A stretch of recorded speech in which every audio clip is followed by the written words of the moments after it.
এই কাজের মাঝে মাঝে আমাদের কিছুগুলো ম্যাটার একটু বন্ধ হয়ে গেছিল, তাই এগুলোকে একটু আমরা বেঞ্জিল দিয়ে ভালো করে একটু ঘষে নিচ্ছি, তাহলে আরো ম্যাটারটা খুলে যাবে। এই যে আমাদের কালিটা একটু শুকিয়ে গেছিল, দু একটা লেখা একটু ভালো আসছিল না, তাই আমরা আরেকবার বেঞ্জিল দিয়ে পরিষ্কার করে নিচ্ছি ম্যাটারগুলোকে, যাতে লেখাগুলো আরো পরিষ্কার আসে। এবার একটু করে হালকা হালকা করে বেঞ্জিল দিয়ে কাপড়, সুতির কাপড় দিয়ে একটু করে ঘষলেই ম্যাটারটা খুলে যাবে। তারপর আবার আমরা প্রিন্ট চালু করব। এইভাবে তোমরাও করবে, ছোট ছোট বড়ও করা যায়। আমাদের কাছে যেহেতু মেশিন আছে, আমরা তাই মেশিনেই করছি। আমরা এমনি ছোট বোর্ডে কীভাবে করবে সেটাও আমরা দেখাবো, বিয়ের কার্ডদার সেই মেশিনেও হবে। ছোট তোমরা ঘরের টেবিল দিয়েও এই কাজ করতে পারো। Thank you.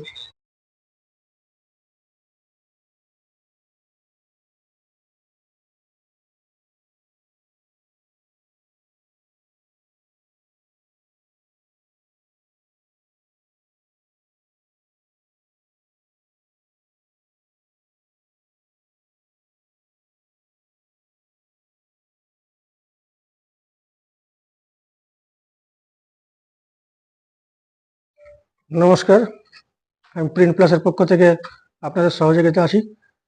আপনাদেরকে স্ক্রিন প্রিন্টিং সম্বন্ধে যাবতীয় জিনিস আমরা বোঝাবার চেষ্টা করব, শেখাবার চেষ্টা করব।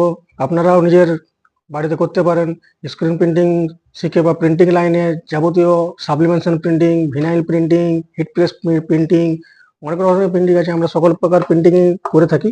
তো সেগুলোও শেখাবো আস্তে আস্তে ধাপে ধাপে, তাই আমার চ্যানেলের সঙ্গে থাকুন।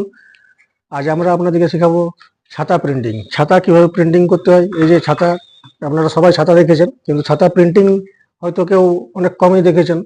তো এই যারা দেখেননি এখনো পর্যন্ত, কিন্তু ছাতা প্রিন্টিং করতে চাইছেন, তো কীভাবে ছাতা প্রিন্টিং করবেন, কীভাবে ছাতাতে রং করবেন, কীভাবে এক্সপোজ করবেন, কত নম্বর কাপড় দেবেন, বা কি কালি ব্যবহার করবেন, কীভাবে ব্যবহার করবেন, কোন মেশিনে করবেন, সবই দেখাবো আমাদের এই ভিডিওতে। তাহলে আমাদের সঙ্গে থাকুন, চ্যানেলটিকে অবশ্যই লাইক এবং সাবস্ক্রাইব করুন।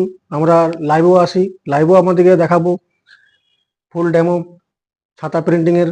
এই যে আমাদের এই একটা মেশিন এখানে দেখার চেষ্টা করছি আপনাদেরকে, রাত্রেবেলার কাজ করছি তো তাই একটু অন্ধকার টাইপের আছে।